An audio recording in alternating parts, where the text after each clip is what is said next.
휴대폰이 끊긴 그날, 저는 제 이름이 어디까지 쓰였는지 알게 됐습니다. 저는 고정우, 올해 68살입니다. 젊었을 땐 버스 기사로 30년 가까이 일했고, 지금은 아파트 경비 일용직으로 근근히 살아가고 있어요. 경기도 구도심에 있는 작은 집에서 혼자 지내는데, 자식은 아들 하나 있습니다.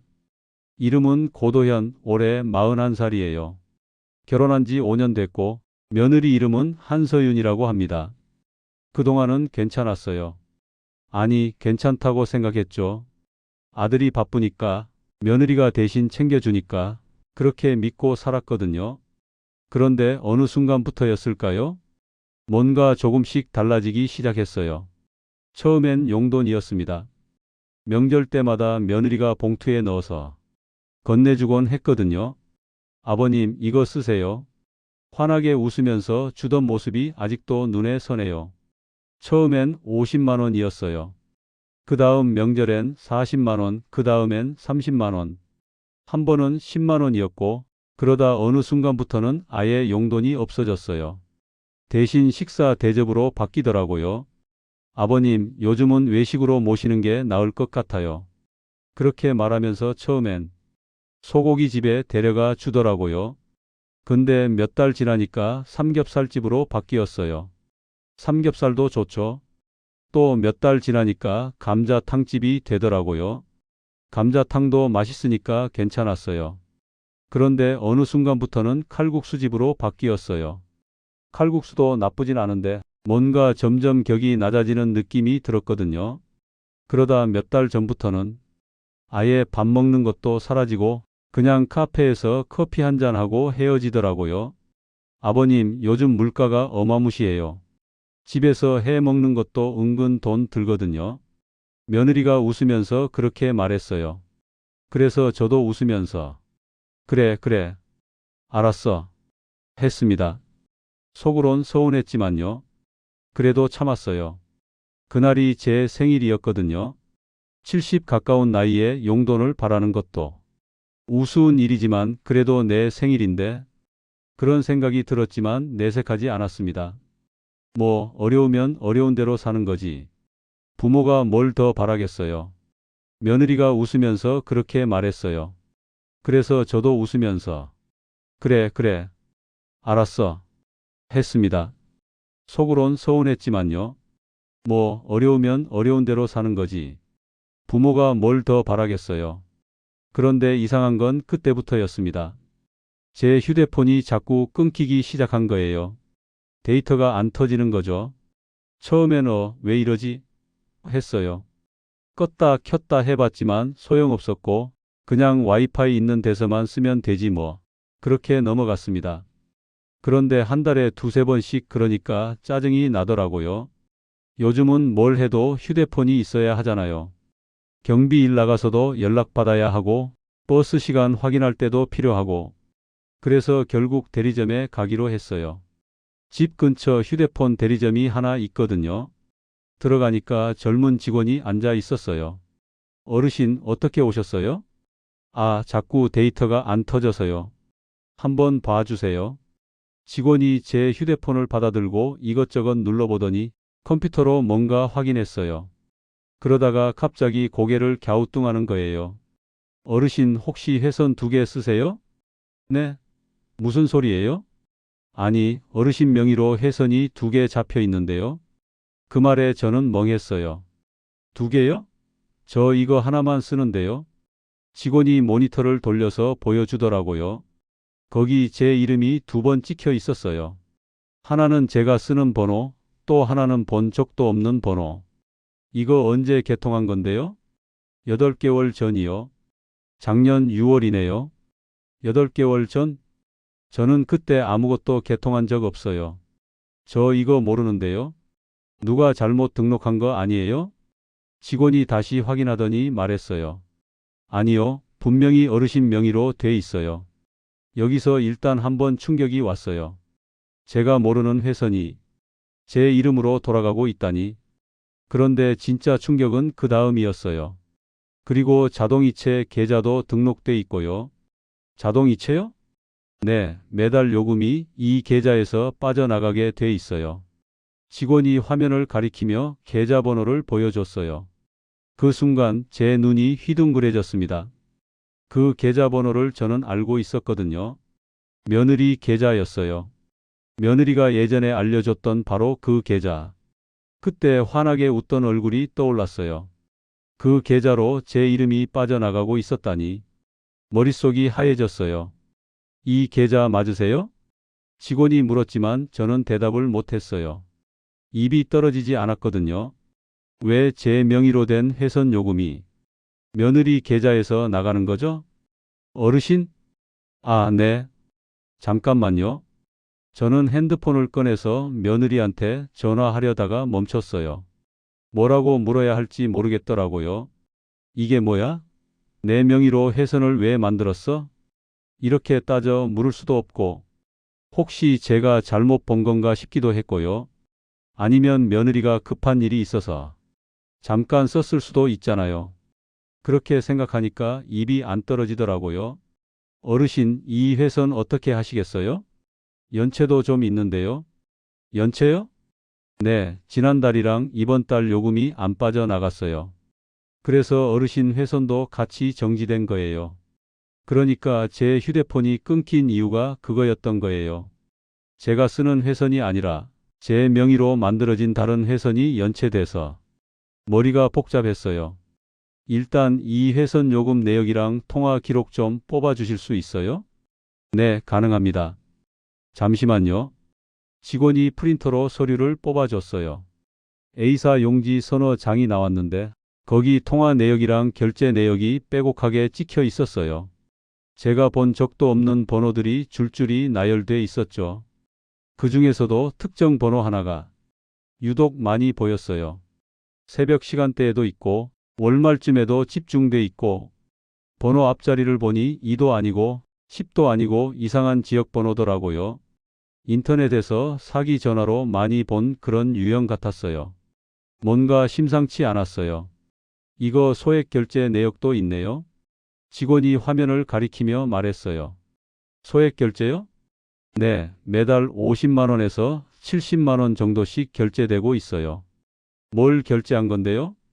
여기 보시면 노후 상담 서비스, 무료 강의 등록, 재테크 컨설팅 이런 식으로 돼 있네요. 그 말을 듣는 순간 제 등줄기가 서늘해졌어요. 노후 상담? 무료 강의? 저는 그런 거 신청한 적 없어요. 며느리가 했나? 왜? 어르신 괜찮으세요? 얼굴이 안 좋으신데? 아, 네. 괜찮아요. 저는 서류를 접어서 주머니에 넣었어요. 일단 이 회선은 그냥 두고 제가 확인 좀 하고 다시 올게요. 네, 그러세요. 그런데 연체료 계속 붙으니까 빨리 처리하시는 게 좋아요. 알겠습니다. 대리점을 나와서 집으로 걸어가는데 머릿속이 하얘졌어요. 이게 도대체 무슨 일인지 도통 정리가 안 되더라고요. 제 명의로 만든 회선, 며느리 계좌로 자동이체, 소액 결제까지. 그런데 왜 연체가 됐을까요? 며느리가 돈이 없어서? 아니면 생각하기 싫었어요. 그냥 오해일 거라고, 뭔가 사정이 있었을 거라고 믿고 싶었죠. 집에 도착해서 신발을 벗고 거실로 들어갔어요. 소파에 앉아서 서류를 다시 펼쳐봤습니다. 통화 내역, 결제 내역, 자동이체 계좌. 전부 낯선 정보들이었지만 분명히 제 이름으로 돼 있었어요. 핸드폰을 꺼내서 며느리 번호를 눌렀다가 지웠어요. 또 눌렀다가 지웠어요. 뭐라고 물어야 할지 몰랐거든요. 서윤아, 이거 뭐야? 이렇게 물으면 며느리가 뭐라고 할까요? 아, 그거요? 잠깐 급한 일이 있어서 썼어요. 이렇게 대답하면 저는 뭐라고 해야 하죠? 그럼 왜 연체됐어? 왜 내 회선까지 끊긴 거야? 이렇게 따지면 그게 가정을 깨는 말이 될까봐 무서웠어요. 아들이 알면 어떻게 될까요? 며느리랑 싸우면 제 탓을 하겠죠. 아버지가 왜 그런 걸 따지고 드세요? 그럴 것 같았어요.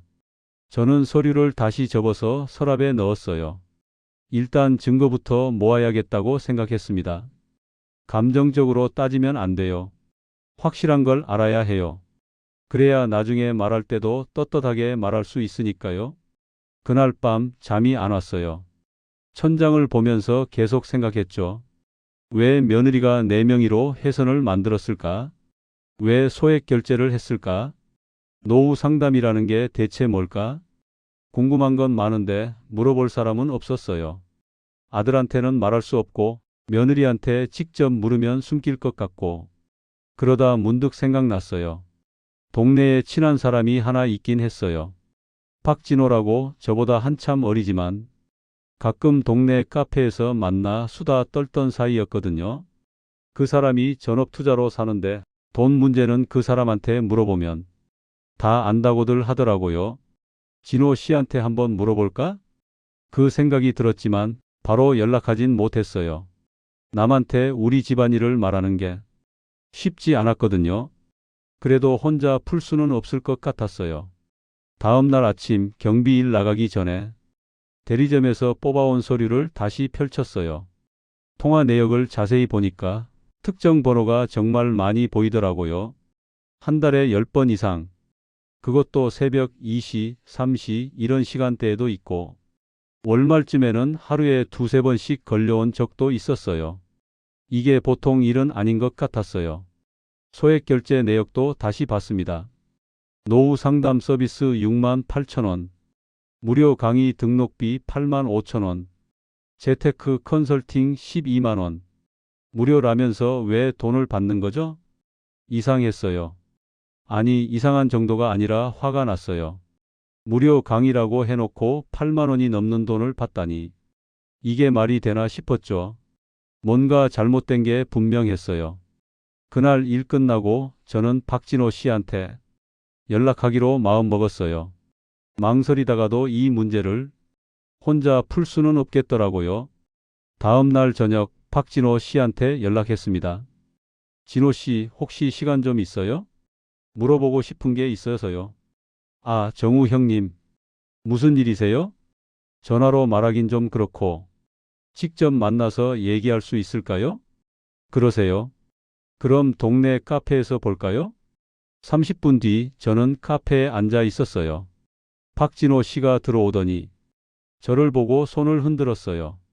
40대 중반쯤 돼 보이는데 옷차림이 깔끔했어요. 형님, 오래 기다리셨어요? 아니, 나도 방금 왔어. 커피를 시키고 자리에 앉았습니다. 박진호 씨가 먼저 물었어요. 무슨 일이신데요? 표정이 안 좋으신데? 저는 가방에서 서류를 꺼냈어요. 대리점에서 뽑아온 통화 내역이랑 결제 내역이었죠. 이거 좀 봐줄래요? 박진호 씨가 서류를 받아들고 천천히 읽더니 고개를 갸우뚱했어요. 형님 명의로 된 회선이에요? 응. 그런데 나는 이거 개통한 적 없어. 자동이체 계좌는? 이게 형님 계좌예요? 아니, 그게 며느리 계좌야. 그 말에 박진호 씨 표정이 굳었어요. 며느리 분이요? 응. 박진호 씨가 서류를 더 자세히 보더니 한숨을 쉬었어요. 형님, 이거 심각한데요? 뭐가 심각해? 일단 통화 내역부터 볼게요. 여기 이 번호. 이거 지역 번호가 이상하죠? 박진호 씨가 특정 번호를 가리켰어요. 제가 어제 봤던 바로 그 번호였죠. 새벽 시간대에도 통화가 있고 월말에 집중돼 있고 하루에 두세 번씩 반복되는 날도 있네요.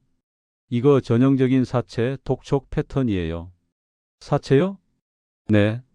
보통 사채업자들은 월말 되면 하루에도 여러 번 전화하고 안 받으면 새벽에도 걸어요. 그리고 협박성 멘트도 섞어서 압박하죠. 이번 달 안 갚으면 집으로 찾아간다.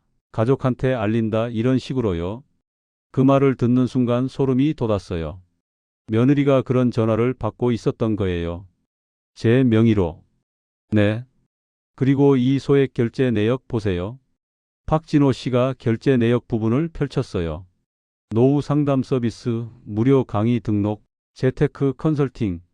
이런 명목들 보이시죠? 네. 이거 다 가짜예요. 진짜 서비스가 아니라 사채업자들이 쓰는 위장 명목이에요. 위장 명목이요? 네. 소액 결제나 대출을 감추려고 그럴싸한 이름으로 포장하는 거죠. 실제로는 불법 고금리 대출이나 카드깡 같은 거예요. 박진호 씨가 핸드폰을 꺼내서 뭔가 검색하더니 화면을 보여줬어요. 여기 보세요. 다올 컨설팅이라고 나오죠? 이 업체 이름으로 검색하면 사기 후기 엄청 많아요. 노후 불안 심리 이용해서 접근하고 나중엔 고금리로 돈 빌려주고 독촉하는 수법이에요. 화면에 후기들이 주르륵 떴어요. 처음엔 무료 상담이라더니 결제 유도함, 소액 결제 취소 안 해줌, 전화 계속 옴, 협박성 멘트, 보는 것만으로도 등골이 오싹했어요. 박진호 씨가 서류를 더 자세히 보더니 뭔가 발견한 듯 말했어요. 형님, 여기 소액 결제 승인 내역 보세요. 결제 대행사 이름이 페이올이라고 찍혀 있죠? 그게 뭔데요? 이거 불법 소액 결제 중개업체예요. 정상적인 업체는 카드사 이름이 직접 나오는데 이런 식으로 대행사 끼우는 건 전형적인 사기 루트거든요. 박진호 씨가 다른 부분도 가리켰어요. 그리고 이 회선 개통 경로 보세요. 온라인 대행점 코드가 찍혀 있어요. 이거 본인이 직접 개통한 게 아니라 누가 대리로 개통했다는 증거예요. 그럼 이게 며느리가 대리 개통한 거예요? 가능성이 아주 높아요. 그럼 이게 며느리가 이런 데 걸려든 거예요? 박진호 씨가 고개를 끄덕였어요. 가능성이 높아요. 그런데 문제는 이게 형님 명의로 돼 있다는 거예요. 그게 무슨 말이야? 명의도용이에요. 형님 동의 없이 회선 개통하고 소액 결제 돌리고 연체까지 시킨 거잖아요. 명의도용. 그 단어를 듣는 순간 머리가 멍해졌어요. 그럼 이거 불법이에요? 당연하죠. 전기통신사업법 위반이에요. 게다가 이 소액 결제 금액 보세요. 매달 50만 원에서 70만 원씩 8개월이면 박진호 씨가 계산기를 두드렸어요. 대충 500만 원 정도 되네요. 여기다 소액 대출까지 있으면 더 커질 수 있어요. 500만 원. 제 노후 자금으로는 엄청난 돈이었어요. 형님, 혹시 며느리분이 요즘 돈 문제 있으셨어요? 글쎄, 용돈도 줄어들고 식사 대접도 줄어들긴 했는데 그럼 아마 투자나 뭔가에서 손실 본 걸 거예요. 그걸 메우려고 이런 루트로 빠진 거죠. 박진호 씨가 서류를 다시 펼쳤어요. 형님, 이거 경찰 신고하셔야 해요. 경찰이요? 네. 이건 가족 간 문제로 넘어갈 일이 아니에요. 명의도용이고 사기 연루 가능성도 있고. 그런데 며느리잖아. 신고하면 우리 아들이. 형님, 박진호 씨가 제 손을 잡았어요. 지금 가족 생각하시는 거 이해해요. 근데 이거 방치하면 형님만 피해 보세요. 며느리분은 계속 이런 식으로 형님 명예 쓸 거고 나중엔 대출까지 받을 수도 있어요. 대출까지요? 네. 명의만 있으면 뭐든 할 수 있거든요. 지금 막지 않으면 피해가 눈덩이처럼 커져요. 박진호 씨 말이 맞았어요. 이미 500만 원이 넘게 나갔는데 여기서 멈추지 않으면 얼마나 더 커질지 모르는 일이었죠. 그런데 증거가 충분할까요? 충분해요. 이 서류만 있으면 돼요. 통신사에 사실조회 신청하면 누가 이 회선 쓰고 있는지, 결제 흐름이 어떻게 됐는지 다 나와요. 박진호 씨가 메모지에 뭔가 적더니 저한테 건넸어요. 여기 관할 경찰서 번호예요. 내일 아침에 전화해서 상담 먼저 받아보세요. 알겠어요. 저는 메모지를 받아서 주머니에 넣었어요. 카페를 나와서 집으로 걸어가는데 핸드폰이 울렸어요. 며느리였어요. 한서윤. 화면에 뜬 이름을 보는 순간 심장이 쿵 내려앉았어요. 받아야 하나 말아야 하나 망설이다가 받았습니다. 여보세요? 아버님, 요즘 어떻게 지내세요? 며느리 목소리는 여전히 밝고 싹싹했어요. 그냥 그렇지 뭐. 건강은 괜찮으세요? 날씨가 추워졌는데 감기 조심하셔야 해요. 응, 괜찮아. 이번 주말에 시간 되시면 집에 오세요. 도연이도 아버님 보고 싶대요. 그래, 알았어. 전화를 끊었어요. 손이 떨렸어요. 방금 전까지 박진호 씨랑 며느리 얘기를 하고 있었는데 그 며느리가 태연하게 안부를 묻는 거예요. 이번 주말에 집에 오세요. 그 말이 계속 귓가에 맴돌았어요. 왜 갑자기 주말에 오라는 걸까요? 평소엔 그렇게 자주 부르지도 않았는데 혹시 제가 뭔가 알아챘다는 걸 눈치챈 걸까요? 아니면 정말 아무것도 모르고 있는 걸까요? 마치 아무 일도 없었던 것처럼 요즘 어떻게 지내세요? 그 말이 귀에 맴돌았어요. 제 명의로 회선 만들고 제 이름으로 소액 결제 돌리고 연체까지 시켜놓고서 태연하게 안부를 묻는 거예요. 소름이 돋았어요. 이 사람이 지금 나를 뭘로 보는 걸까? 그냥 이용할 수 있는 명예 하나? 화가 났어요. 아니, 화가 난다는 표현으로는 부족했어요. 배신감이랄까? 믿었던 사람한테 뒤통수 맞은 기분이었죠. 집에 도착해서 소파에 앉았어요. 박진호 씨가 준 메모지를 꺼내봤어요. 경찰서 번호. 내일 전화해야 해요. 망설이고 있을 때가 아니었어요. 다음 날 아침 경찰서에 전화했습니다. 여보세요? 명의도용 관련해서 상담 좀 받고 싶은데요. 네, 어떤 내용이신가요? 제 명의로 휴대폰 회선이 개통됐는데 제가 한 게 아니거든요. 그러시면 직접 오셔서 신고하셔야 해요. 서류 가지고 오시면 됩니다. 알겠습니다. 전화를 끊고 서류를 챙겼어요. 대리점에서 뽑아온 통화 내역, 제 내역, 자동이체 계좌 정보 전부 가방에 넣었습니다. 경찰서로 가는 버스 안에서 계속 생각했어요. 이게 맞는 걸까? 아들한테 먼저 말해야 하는 거 아닐까? 그런데 아들한테 말하면 뭐라고 할까요? 아버지, 그게 무슨 말씀이세요? 서윤이가 그럴 리 없어요. 분명 이렇게 말할 거예요. 아들은 며느리 편을 들 거고 저는 가족을 갈라놓은 사람이 될 거예요. 그래서 증거가 필요했어요. 확실한 증거. 경찰서 문 앞에 도착했어요. 숨을 한번 크게 들이마시고 문을 열었습니다. 어르신, 어떻게 오셨어요? 명의도용 신고하러 왔습니다. 담당 경찰관이 저를 상담실로 안내했어요. 자리에 앉아서 서류를 꺼내 보여줬어요. 이게 제 명의로 개통된 회선인데 저는 이거 개통한 적 없어요. 경찰관이 서류를 받아들고 꼼꼼히 봤어요. 자동이체 계좌가 다른 사람 명의네요? 네. 제 며느리 계좌예요. 며느리 분이요? 네. 어르신 며느리 분께 회선 개통 동의하신 적 있으세요? 없어요. 저는 이거 전혀 몰랐어요. 그럼 명의도용이 맞네요. 통신사에 사실조회 신청하겠습니다. 사실조회요? 네. 회선 개통 당시 서류, 인증 방식, 실제 사용자가 누군지 확인하는 거예요. 결제 흐름이랑 대출 연결 여부도 함께 조회할 수 있고요. 얼마나 걸려요? 일주일에서 열흘 정도 걸릴 겁니다. 결과 나오면 연락드릴게요. 알겠습니다.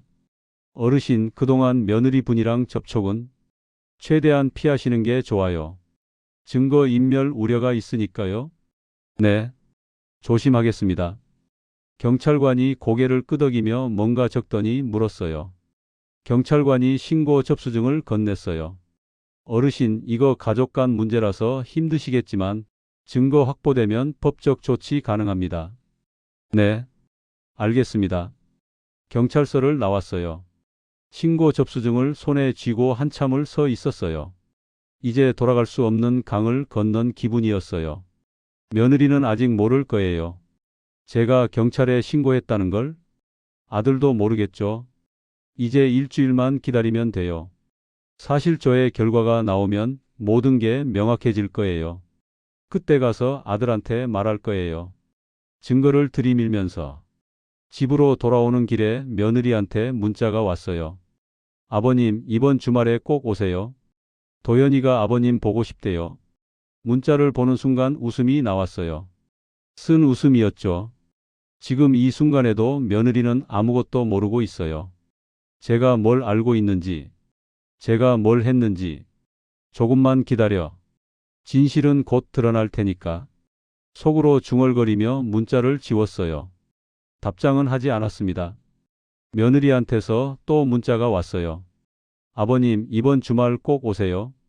도연이랑 같이 기다리고 있을게요. 맛있는 거 해드릴게요. 문자를 보는 순간 오싹했어요. 나를 집으로 부르는 게 우연이 아닐 수도 있겠다는 생각이 들었거든요. 혹시 제가 뭔가 알아챘다는 걸 눈치챈 걸까요?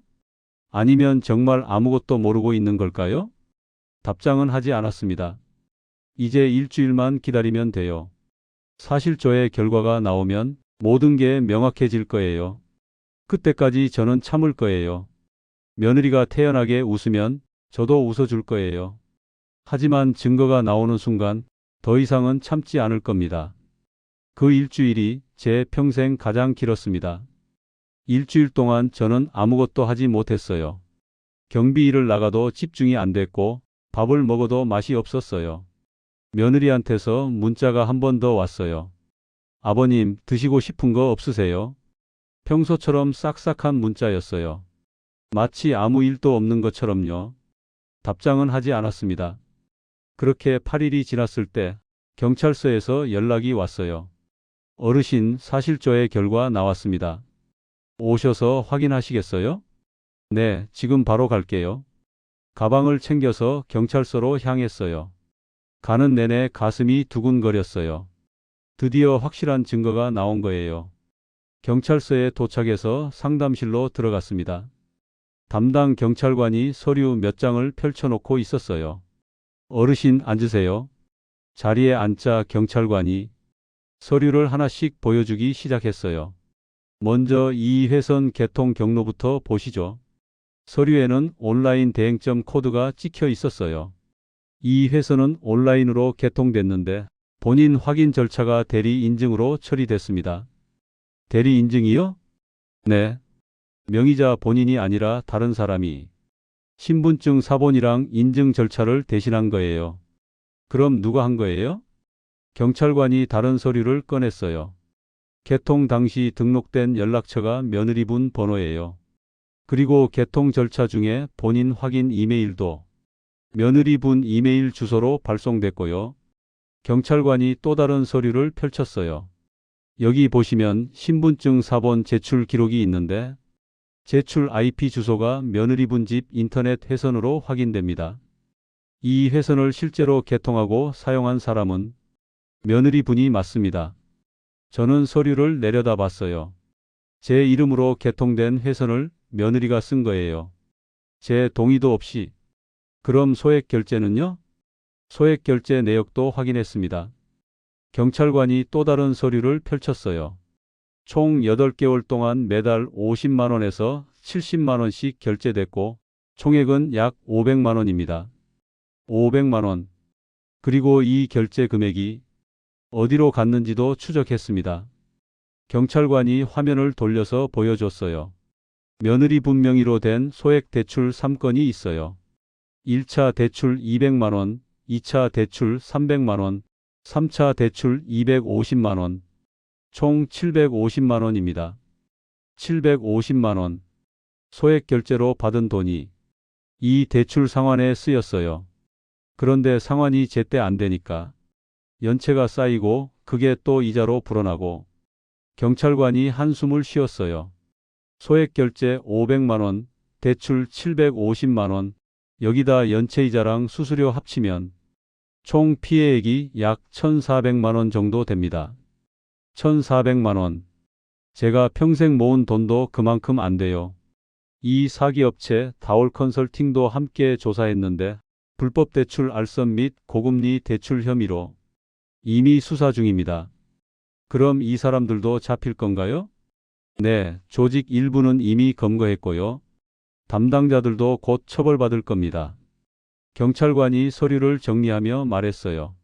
어르신, 이 정도 증거면 며느리분을 명의도용, 사문서 위조, 사기 혐의로 고소할 수 있습니다. 형량은 어떻게 되나요? 피해 금액이랑 범행 기간을 고려하면 보통 징역 2년 6개월에서 3년 6개월 정도 나올 수 있어요. 고개를 끄덕였어요. 고소하겠습니다. 어르신, 가족 문제라 힘드시겠지만 괜찮아요. 제 목소리가 생각보다 단호하게 나왔어요.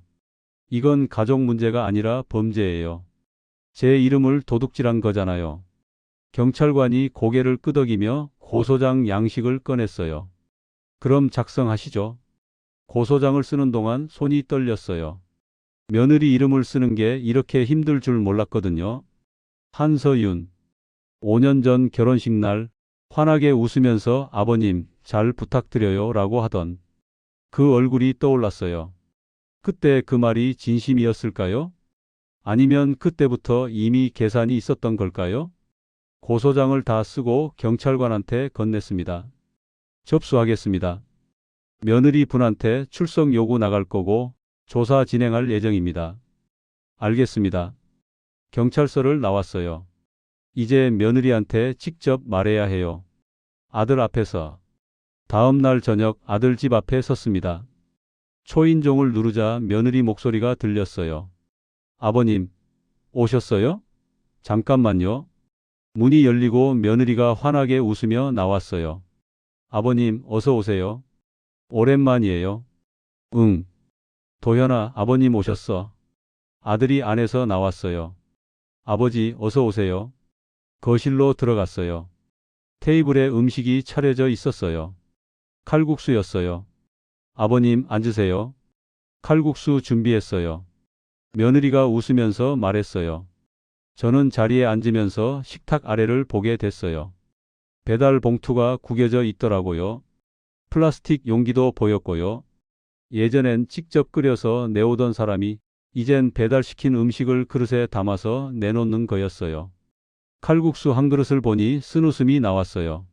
저녁같이 먹자고 그렇게 말해놓고 정작 준비한 건 배달시킨 칼국수였어요.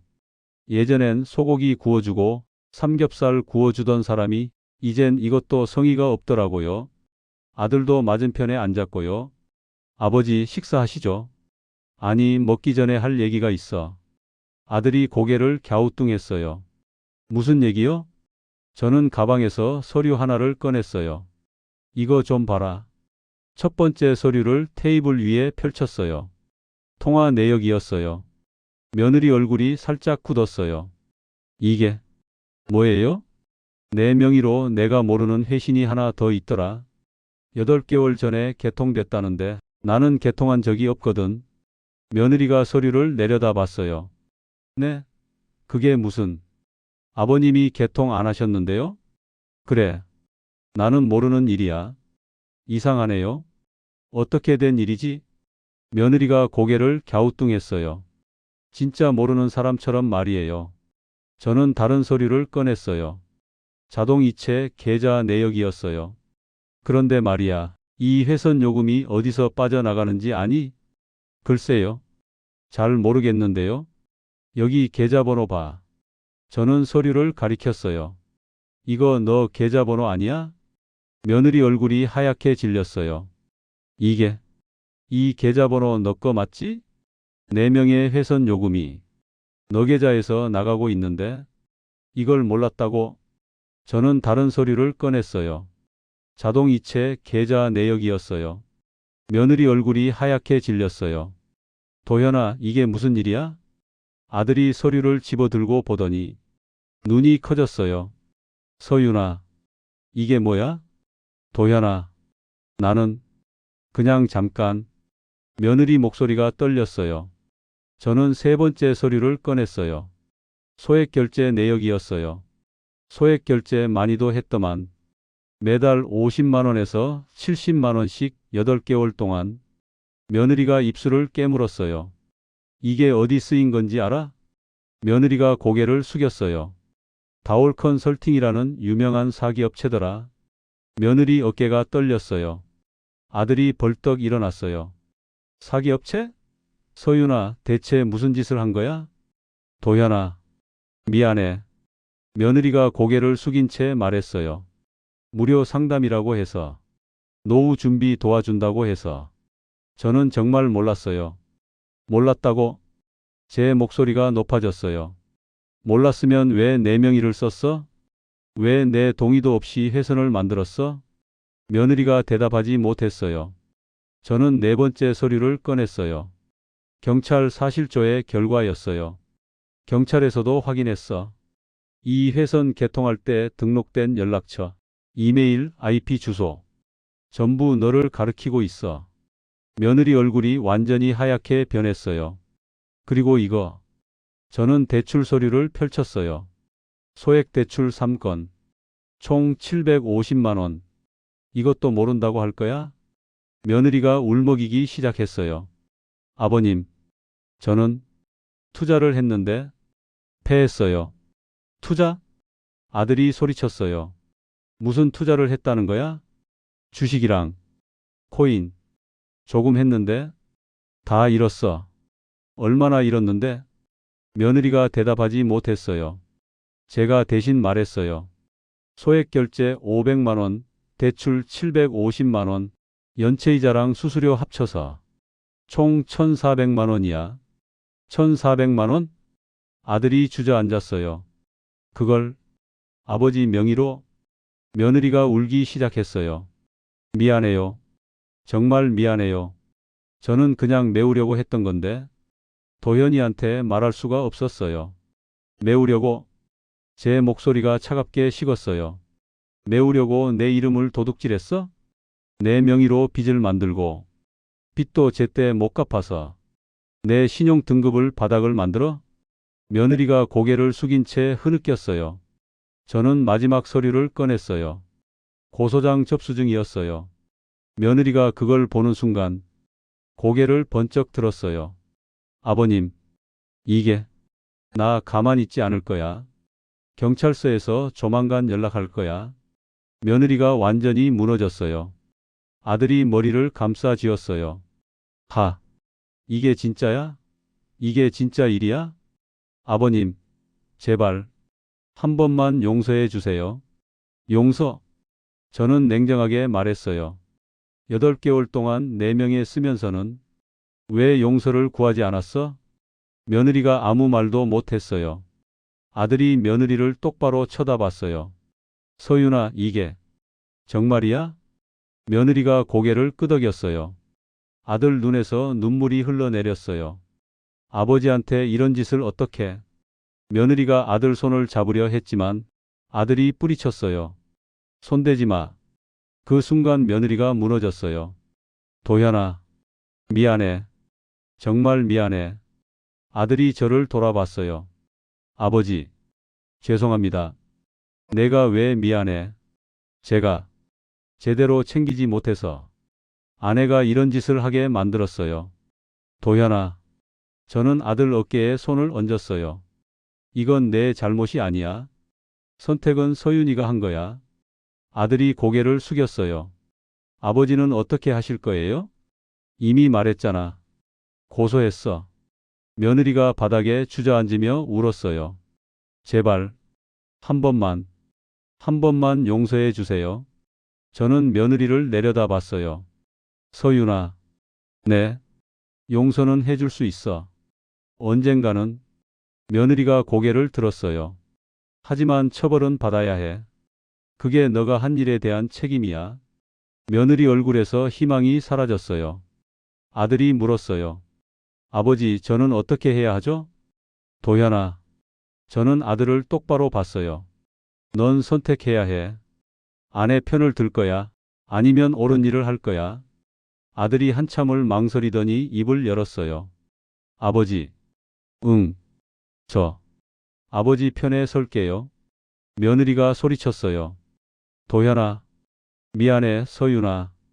아들 목소리가 떨렸어요. 넌 아버지한테 너무 심한 짓을 했어. 나는 이걸 그냥 넘어갈 수 없어. 며느리가 바닥에 엎드려 울었어요. 저는 자리에서 일어났어요. 도현아, 경찰 조사 나가면 사실대로 말해라. 거짓말하지 말고. 네, 아버지. 그리고 서윤아. 며느리가 고개를 들었어요. 너가 한 일은 범죄야. 그걸 기억해. 며느리는 아무 말도 하지 못했어요. 저는 집을 나왔습니다. 그로부터 몇 달이 지났어요. 재판이 열렸고 며느리는 명의도용, 사문서 위조, 사기 혐의로 1심에서 징역 1년을 선고받았습니다. 집행유예 없는 실형이었어요. 다올 컨설팅 담당자들도 불법 대출 알선 및 사기 혐의로 수사를 받았고 일부는 구속됐다고 들었어요. 제 명의 정리도 진행됐어요. 명의도용이 인정돼서 통신사에서 회선을 해지해줬고 부당한 연체 기록은 정정 절차를 밟았어요. 피해 금액 중 일부는 며느리 재산에서 회수됐지만 전부 돌려받지는 못했어요. 그래도 괜찮았어요. 돈보다 중요한 걸 지켰으니까요. 제 이름이요. 아들은 며느리와 이혼 절차를 밟았어요. 힘든 결정이었겠지만 아들은 끝까지 제 편에 섰습니다. 아버지 죄송해요. 제가 더 잘 챙겼어야 했는데. 도현아, 이제 그만 미안해해라. 넌 잘못한 게 없어. 앞으로는 제가 더 자주 연락드릴게요. 그래. 그것만으로도 충분해. 이제 저는 다시 혼자예요. 혼자 지내고 경비 일 나가고 그렇게 살아가고 있어요. 하지만 예전과는 다릅니다. 예전엔 서운해도 참고 이상해도 넘어갔지만 이젠 아니에요. 제 이름은 제가 지킬 거예요. 누구한테도 함부로 내주지 않을 거예요. 가족이라도요. 휴대폰을 켜니 아들한테서 문자가 와 있었어요. 아버지, 오늘 저녁에 밥 같이 드실래요? 제가 살게요. 웃음이 나왔어요. 그래, 가자. 답장을 보내고 밖으로 나섰습니다. 햇살이 따뜻했어요. 이제는 제 이름을 내가 지킨다는 게 이렇게 마음이 든든한 일인 줄 몰랐어요.